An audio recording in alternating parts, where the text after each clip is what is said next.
খুনের উদ্দেশ্যে আক্রমণ, যতটুকু ভিতরে পরিদর্শন করে বুঝলাম। এরা আসলে খুবই অমায়িক ছিল, এদের মতো তুলনা করা যায় না। এর আসলে কঠিন কঠিন বিচার হবে। এই দাম্পত্য বিরোধের কারণে এই ঘটনা আক্রোশবশত শায়ান আহমেদ এই ঘটনা ঘটাইয়ে পালাইয়ে যায়।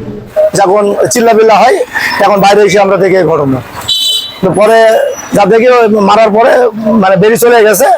তো পরে দেখি মেয়ের হাতটা ওখানে পড়েছিল, দাঁড়াও ওখানে পড়েছিল। তো পড়ার পরে আমরা হসপিটালে গেলাম, হসপিটালে গিয়ে ওরা আবার ঢাকা মেডিকেলে নিয়ে গেল। যার পরে এই পর্যন্ত ঘটনা ঘটেছে। এখন মেয়ের মারও আপনার স্তনের এই সাইডটা কেটে গেছে, মুখটা কাটা গেছে।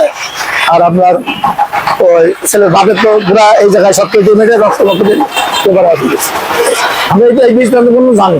জেলার মধ্যে এই তিনটি ছেলে, ওরা তিন ভাই, মানে এরা কুকুরকে সেই বলেন। আর সেই বাড়িতে ছেলে কিভাবে ওপরে গেল রাত একটার সময়, আমি বাড়ি থেকে ওয়া ওয়া শব্দ শুনছি, মানে অ্যাম্বুলেন্সের সেই শব্দ শুনছি। তখন প্রায় আপনার 1টা-1.5টা বাজে। হ্যাঁ, তখন এদেরও মানে কাজ হয়ে গেছে, মারা ধরা যা করার করে ফেলেছে। এখন কিভাবে কি করলো আল্লাহ জানে। আর এরা আসলে খুবই অমায়িক ছিল, এদের মতো তুলনা করা যায় না। এর আসলে কঠিন কঠিন বিচার হবে।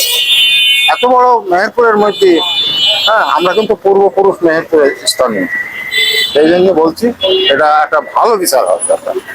আমাদের মেহেরপুরে বর্তমানে শান্তি শৃঙ্খলা বজায় থাকে সবসময়, আমরা শুনেছি এবং দেখেছি। তো আজকে আমি গত রাতে যে ঘটনাটা ঘটলো, এটাও অতি মারাত্মক এবং খুবই খারাপ লেগেছে শুনে। আমি সকালবেলায় শুনলাম যে এরকম একটা ঘটনা ঘটেছে। সেটা তো অত্যন্ত মর্মান্তিক ঘটনা।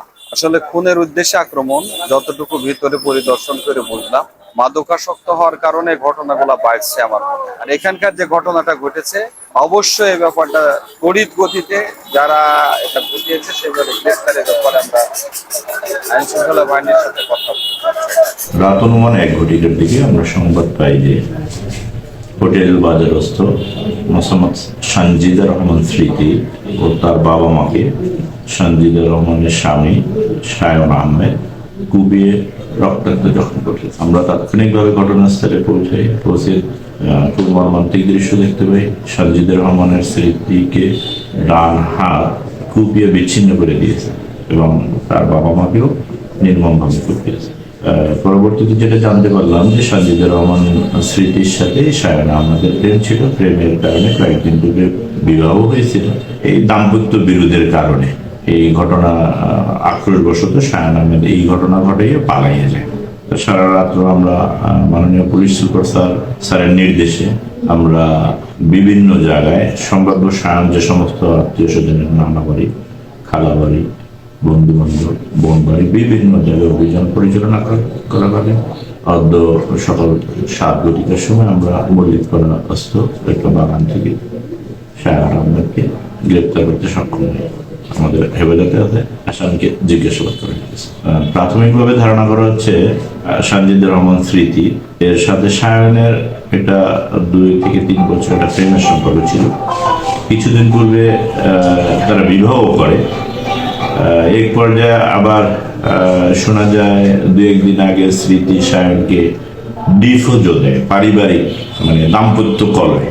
এই কারণের ঘটনা ঘটছে মর্মে প্রাথমিকভাবে তথ্য পাওয়া যাচ্ছে। আর বিস্তারিত তদন্তকালে পাওয়া যাবে প্রকৃত ঘটনা।